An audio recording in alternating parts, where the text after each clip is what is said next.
नमस्कार। आज मैं सोमवती अमावस्या की कथा सुना रही हूँ। एक बहुत ही गरीब ब्राह्मण परिवार में रहता था और उस परिवार में पति पत्नी और एक पुत्री भी थी। वह पुत्री धीरे धीरे बड़ी होने लगी और उस पुत्री में बढ़ती उम्र का सभी गुणों का विकास हो रहा था और वह लड़की सुंदर और संस्कारी गुणवान भी थी, किंतु गरीब होने के कारण उस लड़की का विवाह नहीं हो पा रहा था। तभी एक दिन गरीब ब्राह्मण के घर एक साधु पधारे और वे साधु उस लड़की की सेवा भाव से काफ़ी ही प्रसन्न हुए। लड़की की लंबी आयु का आशीर्वाद देते हुए उस साधु ने कहे कि इस लड़की की हथेली में विवाह योग्य रेखा नहीं है। तब ब्राह्मण ने साधु से उपाय पूछे कि ऐसा मैं क्या करूं कि मेरी बेटी का विवाह हो जाए। तब उस साधु ने अंतर ध्यान होकर बताया कि आपका बेटी एक धोबिन के घर जाकर साफ सफाई और उसका सेवा भाव आदि करे, तब आपका बेटी का विवाह योग बनेगा।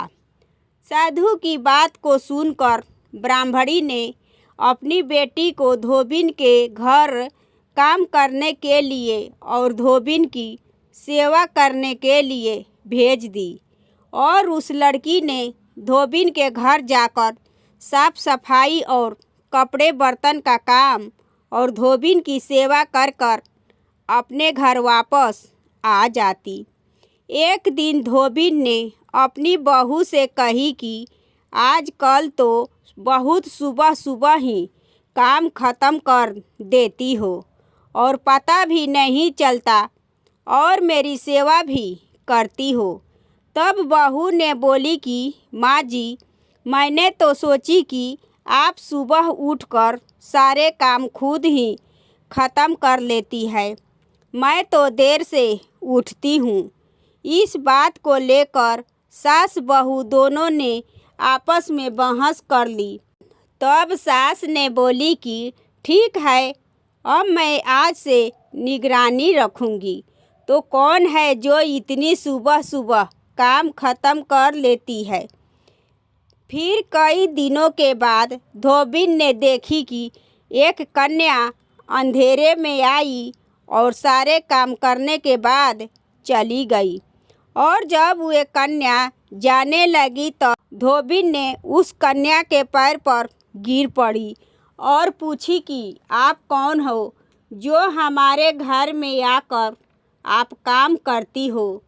तब उस कन्या ने साधु के द्वारा कही गई सारी बात बताई।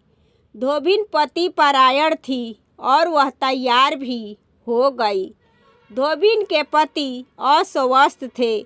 उसने अपनी बहू से अपने घर लौट आने को कही और धोबिन ने जैसे ही अपनी मांग का सिंदूर उस कन्या की मांग में लगाई, वैसे ही उसका पति मर गया। उस दिन सोमवती अमावस्या थी। ब्राह्मण के घर अच्छे पकवान की जगह उसने 108 बार पीपल के पेड़ की परिक्रमा की और उसके बाद जल को ग्रहण किया और ऐसा करते ही उसके पति के मुर्दा शरीर में वापस जान आ गई और धोबिन के पति जीवित हो उठा। यह है सोमवती अमावस्या की कहानी।